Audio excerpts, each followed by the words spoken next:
Olá, pessoal, bom dia! Tudo bem com vocês? Espero que estejam bem, né? Estamos aqui para mais um início de semana. Olha, ajeitando esse cabelo, eu só pareço descabelada aqui, né? Estamos aqui para mais um início de semana, né? Para mais uma aula nossa aqui de história, né? Essa aula que provém um grande conhecimento para todos nós, tá? E por falar em aula de história, eu tenho uma pequena curiosidade para vocês. Semana passada, dia 19 de agosto, foi o dia do historiador. É isso aí, né? Aquele que tem essa tarefa árdua, né, como de todo trabalhador, aquele que gosta, né, eu digo que o historiador, isso é uma coisa que vem, né, de gostar, né, aquele que provém da história, que faz pesquisas, né, enfim, né, que faz parte um pouquinho, né, da nossa sociedade, né, que tem o prazer de chegar até nós, contar fatos, né, da nossa sociedade, das sociedades passadas, enfim, né, historiador, né, ele tem a sua grande importância, assim como tantas outras profissões, né? Então, vamos aí enaltecer, né, todos os historiadores, todos os professores, né, e todos que estão aí em busca, né, de trazer esse conhecimento, então parte desse conhecimento para todos nós, não é verdade? Bom, gatinhos e gatinhas, estamos aqui para mais uma aula, né? Hoje aqui, terça-feira. Bom, vou iniciar com vocês, tá? O dever de casa que eu deixei, tá? Parabéns, eu vou dar parabéns aqui para os alunos que estão, né, assistindo a aula pelo Google Class e colocando o nome, muito bem. Aqueles que assistem, né, pela plataforma Plural, não precisa botar o nome, tá? De parabéns, né? Turminha tá aí, graças a Deus, indo muito bem a respeito, né, da nossa, né, do nosso compromisso, dos nossos estudos. Então, ó, tô gostando de ver essa turminha linda e maravilhosa, né? Então, vamos lá, galera.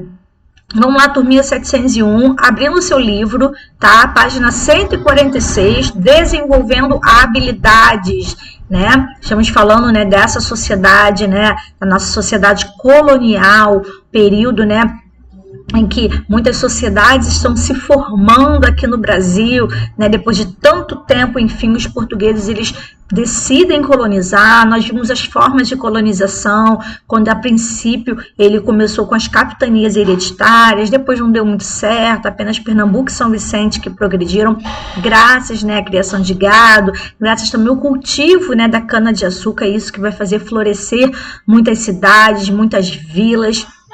E nós vamos ver também aí os governos gerais, né, que também vai acontecer nesse período aí, né?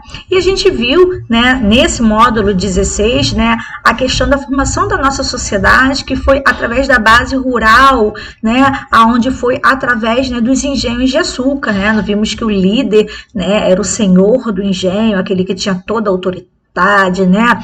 E isso tem a ver até com essa questão da número 1 aí, que vai ser aquela característica fundamental, onde o homem é o líder, né? O homem, né, e todos são submissos ao homem, que é o senhor feudal, não, perdão, o senhor do engenho, né?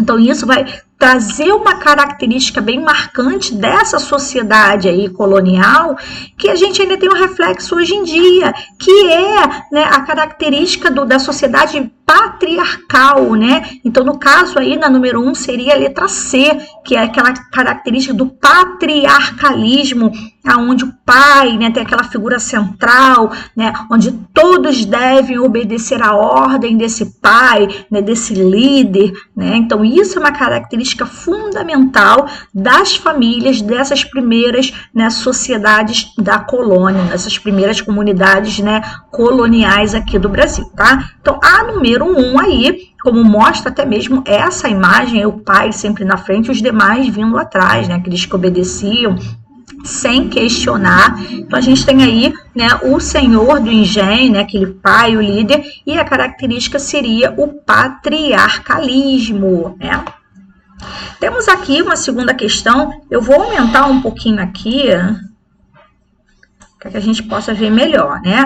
Tem um pequeno texto, né, que fala sobre a brecha camponesa, né, galera? O que foi a brecha camponesa? Tá, a brecha camponesa é, por exemplo, quando o senhor feudal ele dava um pedacinho de terra, né, para algum escravo, e aí ele podia cultivar o seu alimento E aquele alimento, muitas das vezes, era para alimentar a sua família, mas sobrava um pouquinho, tá? Sobrava um pouco para ele poder comercializar, mas era muito pouco. Então, a gente vai ver, né, que isso vai ser muito útil para que ele possa cultivar o seu alimento, tá?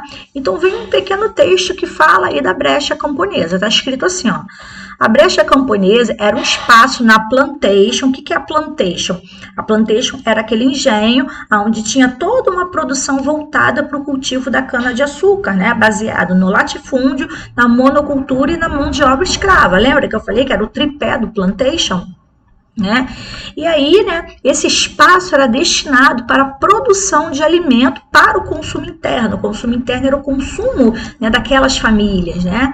E aí o escravo ele produzia os seus provimentos, os seus alimentos e o do seu senhor, né? O que a princípio acabou sendo favorável ao proprietário, porque ele acabava diminuindo o que? Os custos, né, com os escravos, os custos de comida com aquele escravo, né? Porém, essa pequena brecha, né, no sistema escravista acabou permitindo ao escravo uma maior autonomia. E aí eu quero saber, através desse pequeno texto, né, o que seria essa maior autonomia? Então, a questão aí é a letra C, que vai possibilitar a plantação para a sua alimentação e da sua família e também para ele começar a comercializar o excedente, aquilo que sobra, tá? E aí, eu tenho certeza, tá, que muita gente ficou na dúvida em outras questões aí, né? Por exemplo, a letra A vai dizer que isso assegurou uma melhor qualidade de alimentação e de vida, tá, gente? Muitas das vezes não, tá? Porque às vezes, né, o que ele cultivava era o básico, né? Era um arroz, era um trigo. Então, não é que eles se alimentavam muito bem, tá?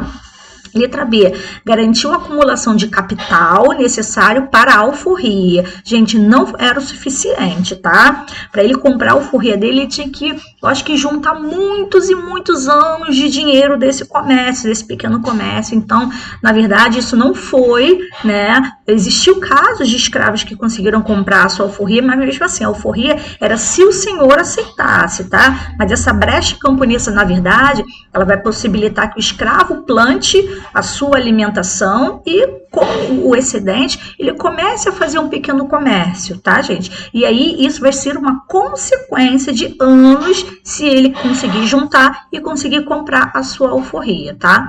E tá dizendo na letra D que significou o primeiro passo para o fim da escravidão. Nada disso. Infelizmente, essa brecha camponesa não foi uma brecha, né, para o fim da escravidão, não. Ok, pessoal? Então, a resposta certa aí é letra C, ok? Vamos lá, número 3, tem outro pequeno texto aí, né? Está assim, ó. Vocabulário de origem banto, né? Banto, né? É uma tribo, né, da África, um local, né? Que significa acampamento ou fortaleza. Foi o termo usado pelos portugueses para designar, né, povoações construídas pelos escravos fugidos do cativeiro, né? E aí, eu vou, né? Cadê aqui? E, gente, vou subir aqui, tá? E vou dizer que esses, né, esse significado de banto que ele diz que significa locais, né, para eles poderem se refugiarem, na verdade eles estão querendo se referir ao quê? Aos quilombos. Lembra dos quilombos que eu falei para vocês?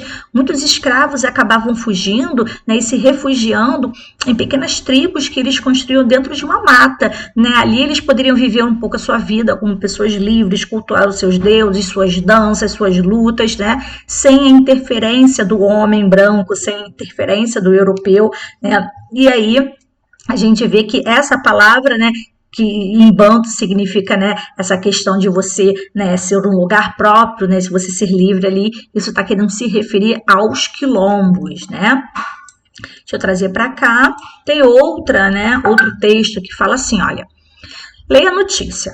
A manifestação afro-brasileira, conhecida como Roda de Capoeira, recebeu na manhã desta quarta-feira, por meio da ONU, né, para a Educação, a Ciência e a Cultura, Unesco, o título de Patrimônio Cultural Imaterial da Humanidade.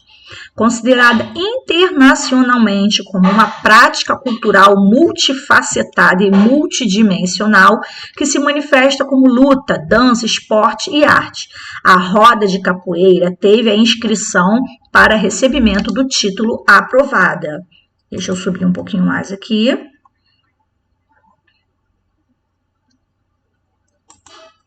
Prosseguindo aqui, tá? Com o recebimento do título A Roda de Capoeira, se junta ao samba de roda do recôncavo baiano, a arte queixo, a pintura corporal e ao frevo e ao círio de Nazaré, já reconhecidos como patrimônio cultural e material da humanidade do Brasil. Esse reconhecimento da capoeira como um patrimônio, né, cultural e material da humanidade demonstra, galera, a letra A, como está dizendo aí, a sua importância histórica, né, porque aquilo, tudo que é elevado a patrimônio cultural, ele tem a ver um pouco com a história. E no caso é imaterial, porque festas, né, festividades, dança, isso não são culturas concretas, são como se fossem culturas que, abstratas, então é imaterial, tá? Então, mostra a sua importância histórica, né? Pois mesmo sendo reprimida lá no passado, ela continuou sendo praticada pelos escravizados, pelos seus descendentes e acabou se tornando um símbolo da resistência, né? Porque se eles não tivessem resistido, com certeza essa cultura teria se perdido ao longo do tempo, como muitas outras acabaram se perdendo. Por exemplo, a cultura dos incas, astecas, né? São culturas que não existem mais, a gente não vê mais. Por quê? Porque foi derrotado pelos seus colonos e ao longo do tempo acabou não sendo preservado. Ok, pessoal? Então aí seria, né? Seria não, é a questão da letra A. Ok? Fechamos aqui. Eu acho que tem mais uma, deixa eu só ver aqui se tem mesmo. Não, não tem, tá? E agora nós vamos dar início ao próximo módulo. Deixa eu colocar aqui. Deixa eu subir aqui. Vamos dar início agora, vamos dar um pequeno início, né? Claro que nós não vamos nos aprofundar no módulo 17 hoje, né? Como vocês sabem, a gente não precisa, a gente não tem necessidade de estar correndo com a nossa matéria, tá? Então, hoje nós vamos dar um pequeno início, tá? Do módulo 17, quinta-feira vamos falar e semana que vem mais um pouquinho, tá? Então, pega lá o seu livro, né? Módulo 17, as invasões estrangeiras na América Portuguesa, né? Como nós vimos aqui, a princípio, né, nos primeiros 30 anos de colonização, os portugueses eles não tiveram real interesse pela nossa terra, porque, eu já falei isso 1000 vezes, né? Porque, na verdade, esses 30 primeiros anos, né, os portugueses estavam com seus olhares voltados para o comércio com as Índias. Então, na verdade, eles não tinham essa preocupação, né? A princípio, chegaram aqui, deram um simples olhar, viram que não tinha, né, nenhum tipo de riqueza na primeira vista. Então, ó, nem ligaram. Eles estavam muito mais preocupados, né, com a questão do comércio com as Índias, né? E aí o tempo vai passando, o comércio com as Índias aos poucos, né, foi decaindo. E aí, né, eles, aos poucos, claro, eles vinham aqui e começaram a explorar o pau-brasil. Só que o pau-brasil, ele teve interesse também de outros povos que aqui tiveram. Teve interesse também dos franceses, né? Assim como a cana-de-açúcar também, nós vamos ver holandeses estando aqui no Brasil, né? Mesmo que os holandeses já tinham uma parceria com os portugueses, né? Os holandeses, galera, eles eram responsáveis, né, pelo refino do açúcar e responsáveis também pelo comércio desse açúcar lá na Europa. Então, nós vamos ver que no decorrer dessa colonização, nós vamos ter aqui, né, na nossa terra, aqui no Brasil, nós não vamos ter só, né, a presença de portugueses aqui, não. Nós vamos ver outros povos vindo para a nossa terra, né, na questão também de querer dominar um pedaço de terra, de também querer explorar algum tipo de riqueza, né, previamente visto aqui, tá? Então, a gente vai ver esses povos, né, também vindo aqui. Então, hoje nós vamos falar um pouquinho sobre essas invasões estrangeiras aqui na América Portuguesa, ok? Vamos lá dar início, tá? Deixa eu ver aqui se eu tenho um quadro. Peraí, calma aí. Deixa eu ver aqui se eu trouxe aqui o quadro, né? Aquele quadro de aquele quadro resumo que eu sempre trago para vocês? Tenho aqui sim. Só um minutinho. Vou pegar aqui para vocês.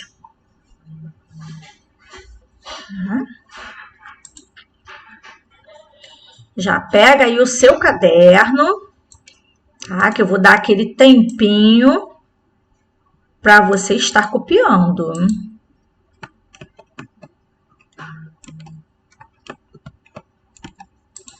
Aí.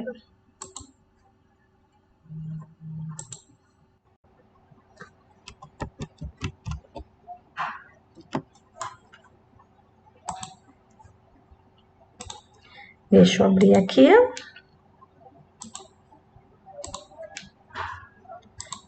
Dá um tempinho aqui para vocês copiando. Claro que vai ser um tempinho pequeno que eu vou dar, tá? E depois, no final, eu deixo aqui com vocês, tá? Ó. Tá? Vou dar um tempinho aí, vocês vão copiando enquanto eu vou fazendo outras coisinhas aqui. Vamos lá. Copiando aí bem direitinho, abra um caderno, tá? No final eu vou deixar para vocês esses dois, são dois pequenos quadrinhos, tá? Eu vou deixar para vocês, ok?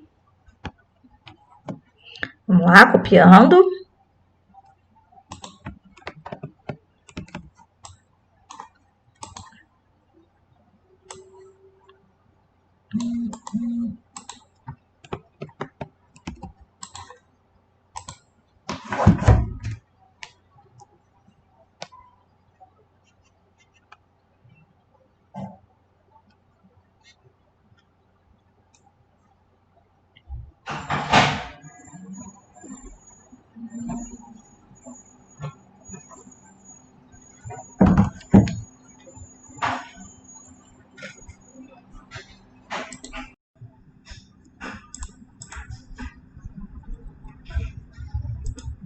Bom, fazendo, né, uma pequena leitura, né, desse quadro que eu coloquei, tá? Nós temos aí, né, falando o título, né, a formação da sociedade colonial, tá? E eu acho que eu abri errado. Deixa eu ver aqui. Ai, pessoal, desculpa, eu abri errado. Mil perdões. Calma aí. Deixa eu pegar aqui.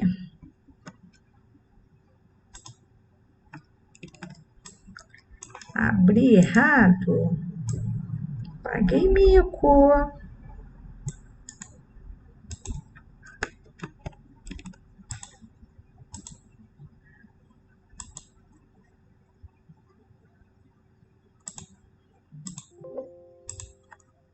Deixa eu colocar aqui para vocês.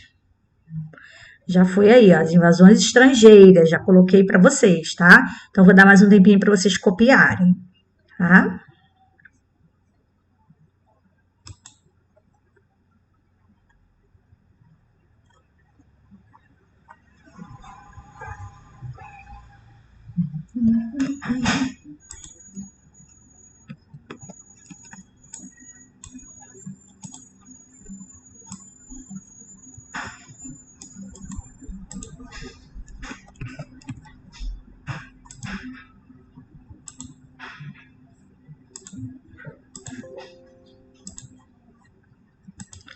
Bom, então vamos lá um pouquinho para a leitura, não tem problema se você não terminou, tá? Mesmo que depois eu vou deixar no final da aula para você esse quadro resumo aí, tá? E quem puder estar me enviando por e-mail a cópia desse quadro resumo, ó, eu vou dar um joinha e eu vou gostar muito, tá? Gente, tá muito frio aí? Tô com muito frio.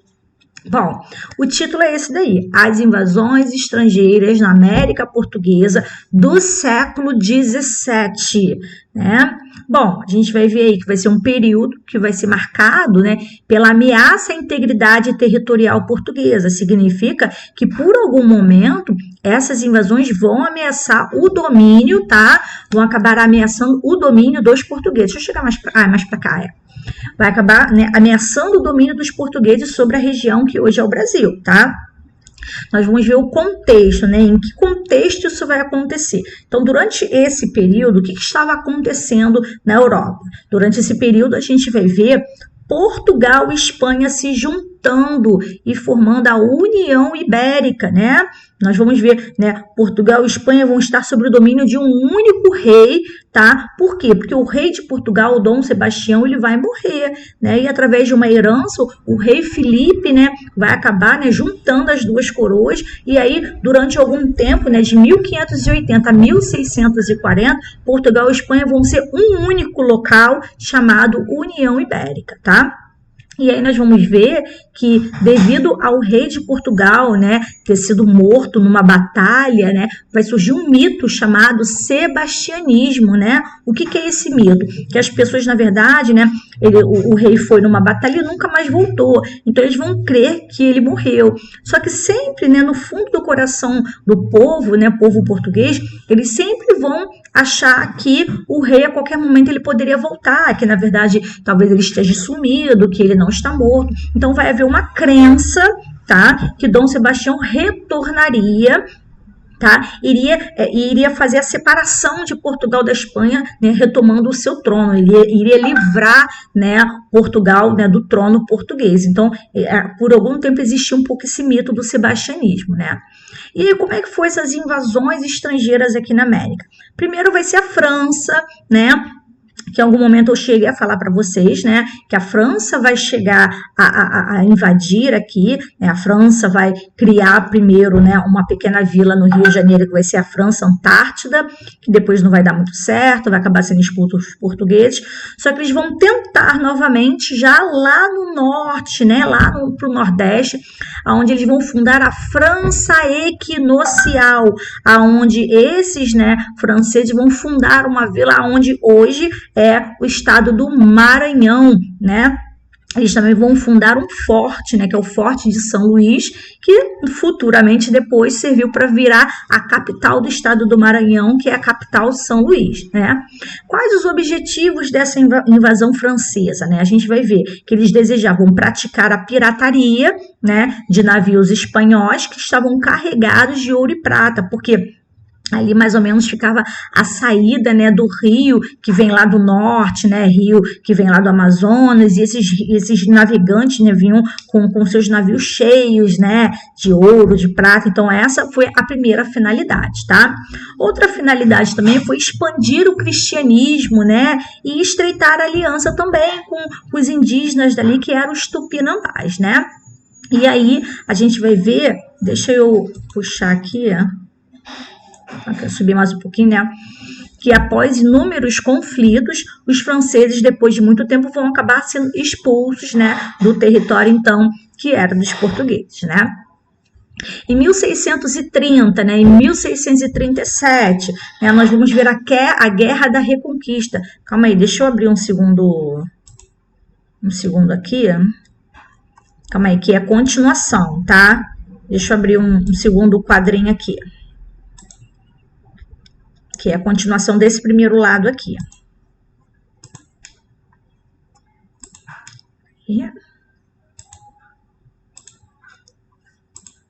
Isso, aqui, ó. Ele é a continuação desse primeiro ladinho, tá? No caso, ele vem aqui embaixo, ó. Ele é assim, ó. Ó, ele é assim. Tá? Por exemplo, o Brasil holandês, né? O Brasil holandês foi quando houve o quê? As invasões holandesas, que vai de 1630 a 1654. Aí, deixa eu subir mais um pouquinho aqui, né? O que vai acontecer? Qual é o contexto, né?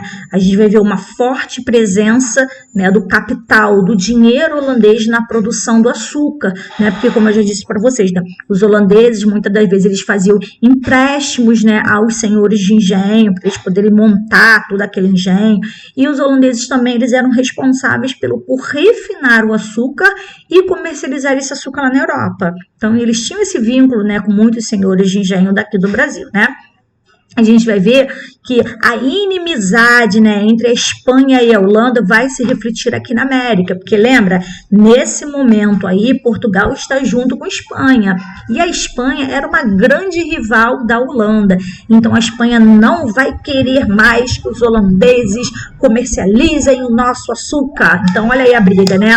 Olha a briga que vai acontecer, tá? E aí os holandeses decidem, né, ele quebrando esse acordo de não deixar mais os holandeses comercializarem o açúcar, né, que os holandeses vão fazer? Vão invadir aqui o Brasil. E aí, primeiro, né, em 1624, né, eles vão tentar invadir Salvador, mas vai ser um fracasso. Até que em 1630 eles vão dominar uma região que hoje é Pernambuco. O líder desses holandeses, o Maurício de Nassau, ele é muito cultuado até hoje lá em Pernambuco, tem estátuas dele, porque os holandeses vão fazer grandes melhorias na cidade de Pernambuco, né? Onde eles vão ficar de 1630 a 1654, 24 anos da presença holandesa lá em Pernambuco, né? E aí eles vão dominar aquela região de Pernambuco, Paraíba e Rio Grande do Norte. Agora sim nós vamos ler aqui em cima, deixa eu abaixar isso aqui. Agora é aqui em cima, 1630 a 1637, nós vamos ver a Guerra da Reconquista, né? Que vai ser um período marcado por muitos ataques a engenhos, né? Queima de plantações e muitas fugas de escravizados. E o governo de Maurício de Nassau, né? Aquele grande holandês, como eu falei para vocês, ele vai fazer uma tentativa de manter relações pacíficas, né? Entre os colonos, né? Onde ele vai dar liberdade religiosa para quem quiser praticar a sua religião, né? Eles vão dar empréstimos, né? Grandes empréstimos aos senhores de engenho, para eles tentarem se reestruturar, comprar mais escravos, né? Os holandeses vão fazer várias obras públicas, principalmente em Pernambuco, né? Eles vão incentivar artistas, naturalistas, incentivar arquitetos, né? Vão fazer a criação de jardins botânicos e zoológicos lá em Recife, né? Só que vai acontecer alguns problemas, né? A invasão precisava gerar lucros, vai vir uma crise financeira lá na Companhia das Índias Ocidentais, vai vir a crise do comércio do açúcar, né? E aí também vai ter o fim da União Ibérica, onde Portugal vai se tornar independente da Espanha. Prosseguindo aqui, né?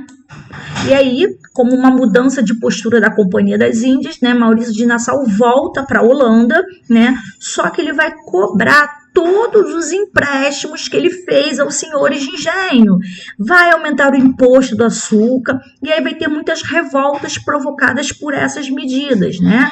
E a gente vai ver, por exemplo, uma dessas revoltas aí, acontecendo de 1645, tá? A 1654, que vai ser a insurreição pernambucana, né? Que vai ser o povo com desejo de libertar a América do domínio holandês, né? Vai ter auxílio dos portugueses, onde eles vão, enfim, conseguir, né, expulsar esses holandeses aqui, né? E vai existir um documento chamado Paz de Haia, né? O que é essa Paz de Haia, né? Onde vai ser oficializado a retomada do território para Portugal mediante o pagamento de uma indenização aos holandeses. Os holandeses vão falar assim, o quê? Eu fiz várias obras aí na sua cidade e agora você quer me expulsar? Você vai me pagar uma grande indenização. Então é mais ou menos isso. E eles vão escrever isso no documento que é a Paz de Haia, quando os holandeses, enfim, saem do Brasil, só que exigem que os portugueses paguem essa alta indenização por todos os empréstimos, por todas as obras públicas, por todos os incentivos culturais, enfim, que ele fez. Ok, pessoal? Então, isso aí é o nosso resumo, tá? O resumo que eu trouxe para vocês da nossa aula. Então, eu só vou iniciar a leitura do livro e vou parar, porque, como eu disse para vocês, né? Hoje, a gente só vai dar essa breve inicialização, a gente não precisa correr, né, sobre o módulo 17, e aí, na aula de quinta-feira, a gente dá o prosseguimento com mais calma, tá? Dessa nossa aula aí. Tá? Eu vou tirar as imagens daqui, tá? Não precisa se preocupar que você não copiou, porque isso aí eu vou colocar em anexo lá, tá? Na plataforma. E deixa eu abrir aqui o livro. Opa, calma aí. Deixa eu colocar aqui o livro na página certinha. Calma aí, aqui. tá? E o livro começa falando sobre a herança holandesa lá em Recife, com Maurício de Nassau, tá? Então eu vou iniciar lendo essa reportagem com vocês aqui. Olha só, deixa eu aumentar aqui, chegar mais para cá, está escrito assim, ó. Deixa eu diminuir a minha figura aqui. Herança holandesa, o Recife de Maurício de Nassau. Né? Há 380 anos, desembarcava na capital pernambucana o conde alemão que virou símbolo de uma era idealizada pelos pernambucanos. Né? Um belo país que não tem igual sob o céu. Essa teria sido a primeira frase de Maurício de Nassau ao desembarcar no território brasileiro. Uma história de amor à primeira vista. Né? Há 380 anos, Nassau chegava ao Recife para governar o Brasil holandês, que apesar de ter vindo como representante do governo holandês, ele era um alemão protestante, então ele não era católico. Ainda hoje, muitos pernambucanos mantêm uma paixão platônica, né, pelos holandeses e acreditam que o Estado viveria dias melhores se os neerlandeses não tivessem sido expulsos, né? E aí, ilusão, dizem especialistas ouvidos pelo Diário. Nassau ajudou a criar um grande mito, uma memória de que aquilo seria bom, mas não estaria. As possessões holandesas hoje não estão bem, diz o arquiteto e urbanista José Luiz de Menezes. O saudosismo encontra justificativa na lista de feitos do alemão. Ao todo, foram 2.666 dias sob o comando de Nassau, o grande responsável pela efetividade que permaneceu nos pernambucanos em relação aos holandeses, que ainda ficaram mais 10 anos depois da saída do Conde de Pernambuco. A expulsão só aconteceu em 1654. Nassau chegou a comandar uma área de aproximadamente 1.500 quilômetros da costa brasileira, que ia de Sergipe até o Maranhão. Coisa pra caramba, né, gente? Caraca! E aí a gente vê aqui, né, que lá no século XVII, os holandeses fundaram uma colônia lá em Pernambuco, que se estendeu até outras regiões bem próximas, né? E essa reportagem acaba destacando o governante holandês, que é o Maurício de Nassau, que acabou sendo responsável, né, por toda a realização de obras públicas na cidade, né, e por outras medidas inovadoras. Por exemplo, olha, ele criou, né, essa ponte, na verdade, que leva até a capital, né, a capital Recife, né, que a gente vê um mapa, né, que ele criou, né, quando ele estava reconstruindo a cidade, urbanizando, né, então ele fez muitas coisas legais, né, e até hoje ele é lembrado com uma forma bem positiva, né, por grupos sociais, né, mesmo que os holandeses tenham se estabelecido na região apenas para explorar e obter lucro, né, mas isso ocorre porque os indivíduos e os grupos sociais elaboram suas próprias memórias sobre os seus acontecimentos. Okay? E aí vem dizendo também que essa invasão holandesa lá em Pernambuco ocorreram também em outras, né, partes da América Portuguesa durante o século XVII. E aí, nesse módulo, nós vamos ver o que motivou, né, essas invasões, quais foram as consequências, né, considerando que o contexto histórico, né, da formação da União Ibérica, né, que vai, essa União Ibérica, né, esse sumiço de Dom Sebastião, né, quando a Espanha junta as duas coroas de Portugal e Espanha, então isso vai refletir muito aqui no Brasil, né? Uma das coisas que vai refletir aqui, galera, preste atenção. Vocês lembram que nós já falamos do Tratado de Tordesilhas, que era aquela linha, né, invisível, imaginária, que dividia terras de Portugal e terras de Espanha. Ó, essa terra aqui é de Portugal, essa terra aqui é da Espanha. Só que, com a União Ibérica, não existia mais Portugal e Espanha. Portugal e Espanha passaram a ser um único país. Então, aqui na América também perdeu o sentido de ter uma linha imaginária dividindo. Se agora Portugal é Espanha e Espanha é Portugal, então a América não vai ter mais aquela linha imaginária. Então, uma das consequências dessa União Ibérica, uma das consequências que vai acontecer também, é o fim, né, do Tratado de Tordesilhas, daquela linha imaginária, porque não tem mais sentido. Se os dois são um único país, então aquilo ali é meu, aquilo ali é teu, e não tinha mais sentido. Ok, pessoal? Bom, então, como eu disse, eu só ia ler só esse pedacinho aqui para a gente iniciar, tá? Vou deixar o quadro lá para vocês copiarem. Vou encerrar por aqui, não vou me estender, tá bom? Vou deixar lá na plataforma, né, esses minutinhos de aula e mais uns 20 minutinhos que é para você copiar esse quadro aí. E aí na quinta-feira a gente volta falando mais desse módulo, com mais detalhes, né, falando mais desses holandeses, mais do mito sebastianismo, mais também da questão da União Ibérica, tá bom, pessoal? Ó, beijos para todos vocês, morrendo de saudade, tá? E, se Deus quiser, em breve estaremos juntos novamente.